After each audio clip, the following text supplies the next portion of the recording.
A critical helping hand for low-income citizens in the Central Valley. Hi, I'm Steve Swat for Comcast Newsmakers, and we're coming to you today from El Concilio, which is a nonprofit agency that helps the disadvantaged in the Central Valley. My guest is Jose Rodriguez, the president and CEO of El Concilio. Thanks for being with us. Thank you for having me. So it's kind of an amazing success story, really. 48 years ago, El Concilio started with a $10,000 grant, really, from the Archdiocese, and you have grown. You are now valley-wide, and you're helping untold thousands of people. Right. Literally, we serve over 25,000 people a year, and we have an operating budget of over $10 million in 20 different programs, all aimed at improving the quality of life of the residents of the Central Valley of California. And you have specific targets, really, people that you're trying to help. Right. Everyone, actually, from children to adults to seniors to immigrants, everyone, we want to help them be able to achieve their version of the American dream. But these are low-income individuals, many of them immigrants, right, who don't know where to turn. Right. For educational services, for immigration services, for legal services. Right.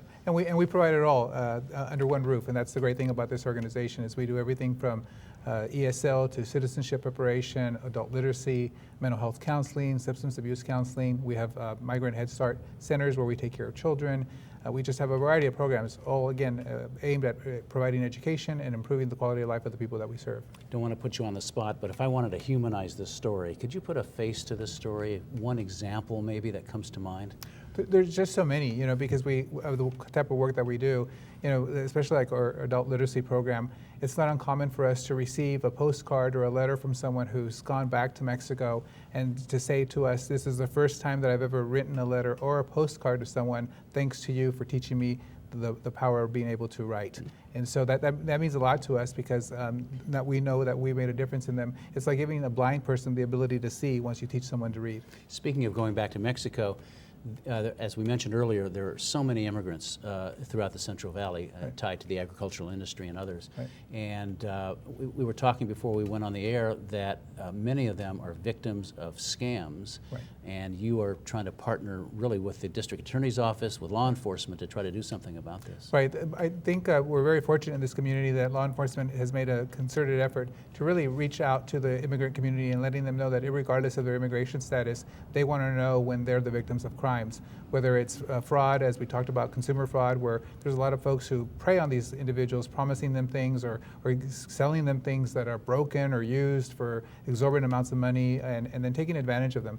And many of them, because of their documentation or lack of documentation, don't have where to turn, don't know where to turn, or are hesitant to call law enforcement. And so law enforcement has reached out to us and said, let them know that we want to know these crimes that are taking place, we're going to investigate, and we're going to make things right, regardless of their immigration status. That's great. And I know we talk about aiding these 25,000 citizens, individuals, but what we haven't talked about is empowering them. I know you want to empower them to do things that they haven't been able to do before. Right. For example, our citizenship program. Right now we're getting a lot of interest in citizenship because of the next presidential election that's coming up.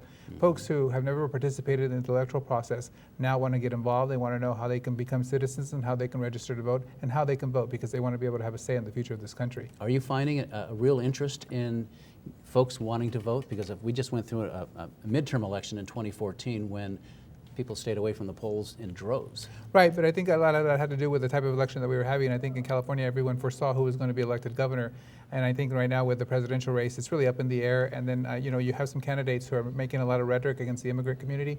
And I think the immigrant community is responding in kind by finding out how to register to vote, becoming citizens, and wanting to have a voice. All right. Well, we're out of time, but Jose Rodriguez of El Concilio, thank you very much for coming by and talking about various issues. We appreciate it. Thank you. I appreciate being here. And thanks to our viewers for watching Comcast Newsmakers from Stockton, El Concilio. I'm Steve Swat. Have a great day.